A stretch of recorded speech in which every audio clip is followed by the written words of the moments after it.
नमस्कार, मैं doctor Deepti Jaya, consultant gynaecologist at Nix multi speciality hospital. आज हम बात करेंगे प्री इक्लाम्सिया इन प्रेगनेंसी के बारे में।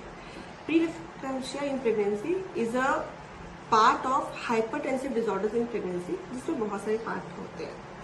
So it's a multi-organ disease of unknown etiology which is pregnancy specific and is characterized by BP more than 140/90 millimeter of mercury after 20 weeks of gestation, and it includes along with this features like proteinuria, headache, blurring of vision, thrombocytopenia मतलब कि low platelet और elevated liver enzymes etc. That is multi-organ involvement.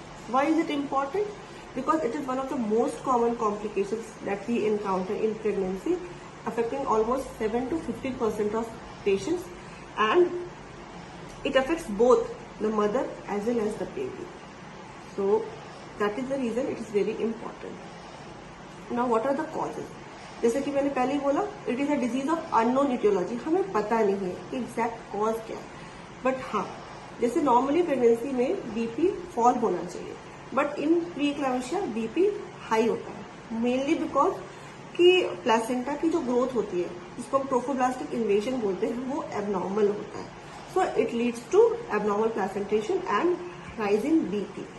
सो हम चूंकि हमें cause नहीं पता, तो हमें ये पता है कि क्या क्या रिस्क फैक्टर्स हो सकते हैं जिसके कारण बीपी इन प्रेगनेंसी राइज हो सकता है.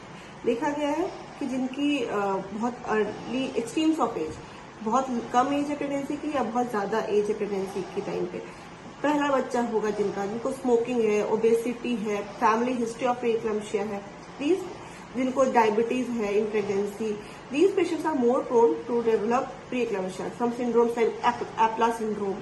So these patients are more prone to develop pre-eclampsia in pregnancy. So what is the diagnosis? जैसे कि मैंने बोला, BP more than 140/90 after 20 weeks of pregnancy, along with the biochemical and other markers. So what is the treatment? Treatment depend करता है pregnancy के किस stage पे है, डायग्नोसिस होता है. अगर अर्ली स्टेज पे है तो we can give some medicine, anti hypertensive दे सकते हैं, डाइट कंट्रोल कर सकते हैं. अगर जैसे प्रेगनेंसी एडवांस होती है, हमें अर्ली डिलीवरी भी प्लान करनी पड़ सकती है. The only thing that we have worried about in preeclampsia is because it affects the growth of the mother as well as the growth of the baby, क्योंकि baby के भी growth restriction हो जाते हैं. तो we have to manage it according to what is safe for both the mother as well as the baby. अगर जैसे pregnancy advance होती है, we should plan for early delivery.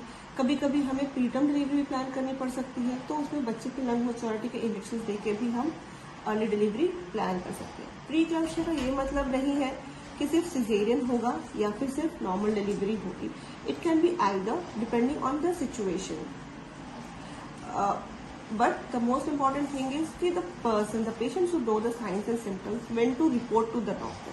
सो अगर आपका बीपी 140/90 से ऊपर है in pregnancy, along with features जैसे कि आपको हेडेक हो रहा है, आपको आंखों में धुंधला दिख रहा है, आपको सीने में दर्द हो रहा है, पैर बहुत ज्यादा फूल रहे हैं, तो please report to the doctor as soon as possible. Thank you.